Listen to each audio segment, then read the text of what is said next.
Hey guys, Boomer here. So, I'll just get right into it. As far as I like to fidget with stuff. I like to build things and improvise and things like that. I'm kind of a tinkerer, and I like DIY stuff and such. So we have a pool at my house, and just recently I noticed that they threw away, my stepdad threw away a float, one of those ones you just lay back on. And so I saw it in the trash, and I was like, oh, that's a shame. And then I looked at it, and I was like, huh, I wonder. So I pulled it out, and what I ended up doing was finding a spot on it where the ceiling that separates every compartment that fills with air, I tried to find a spot where there was ceiling on 3 sides without any gaps, so it needs to go all the way around. And I did. I found 2 spots in it that were sealed on 3 sides. 1, 2, 3. And the corners. So all the way through it's sealed. And what I did was make a dry bag. Now the only thing is like if you're making it out of a raft that has a leak in it and that's why you're throwing it out, I recommend that before you ruin other compartments, you check them to make sure that this isn't the one with the leak, you know what I mean? But I did, and I ended up with 2 dry bags. I'd say these are about, I'm gonna say like 6 to 7 liter. No. I'm gonna say maybe 5 liters, because you do have to roll it down. But there's 2 ways you can do this. Because they're not actual dry bags, you do have to kind of fiddle. But let's see, I'll use this one.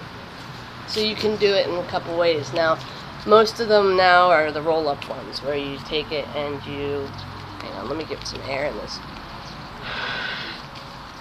You take it and you roll it up, and then it connects.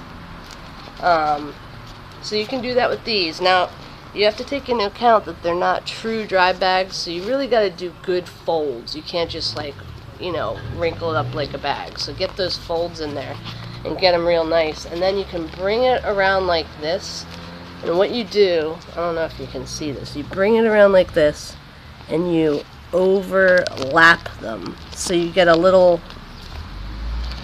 spot here and they're overlapped. And then you can take paracord or any other cordage, bank line, and put it through there, tie it real tight so that you keep these 2 ends together. So that's one way of doing it. I don't know if that would be my favorite. It looks best. It does look better than the other way I'm about to do, but you really got to do a good job with this. I would recommend you got to use a knot where it's like once you tighten it, it can't come back out and untighten. So like you probably want to use that kind of knot so that it stays tight. You don't want it loosening up, or else you're not going to get it's going to undo and everything's going to be screwed. So there's another way of doing it. There's these little, it's like a max sack.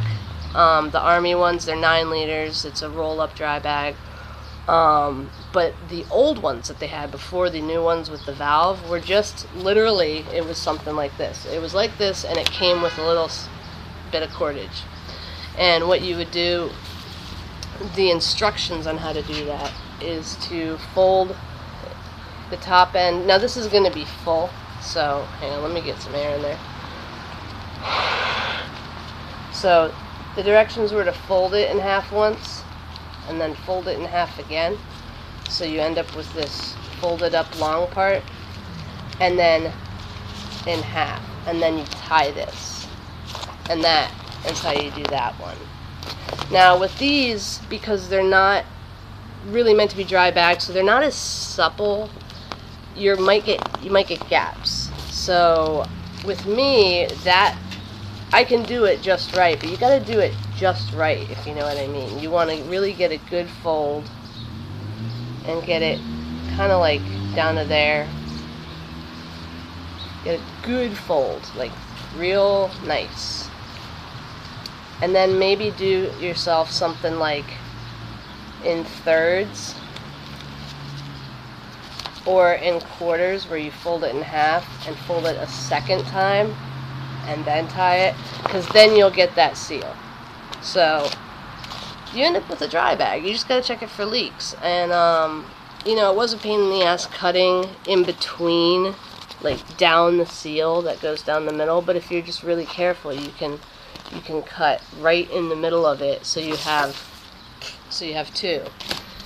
But yeah, so you know, if you have an old raft, you know, you can really do this with any flotation thing, like little pool toy. If you find a chamber that has 3 sides that are, you know, walled off, you can do this. You can do it with funky shapes too. It doesn't have to be like one of these. It could be anything. So yeah, don't just go throw away your old rafts. You can make some dry bags out of them. And even so, if you don't want it to be a perfect dry bag, it will be a good weather-resistant bag, rather. For wet weather, you can kind of put your stuff in it, roll it up, and even though it won't hold air necessarily, or it'll keep it significantly drier than it would be. So anyway, neat little trick. Here's the rest of it. Unfortunately, I don't feel like really doing anything with the rest. I'm sure I could figure it out with silicone glue and stuff, make a whole bunch more, but I wasn't trying to do that. One more thing before I go. This is what I mean by on 3 sides. You want it to go all the way around, obviously, so that you can cut out that chamber and you won't end up with a hole at the end. Like here, for example, I was going to use this end, but I noticed as I followed the seam, it doesn't go all the way to the end. It doesn't go all the way down. It stops here. So if I were to cut this out, there'd be a hole at the bottom. So unfortunately, I couldn't use the bottom ones, but I did end up getting some use out of it. So that's all. Hope you guys enjoyed, and you know, go DIY it up. Alrighty then. Y'all have a good day.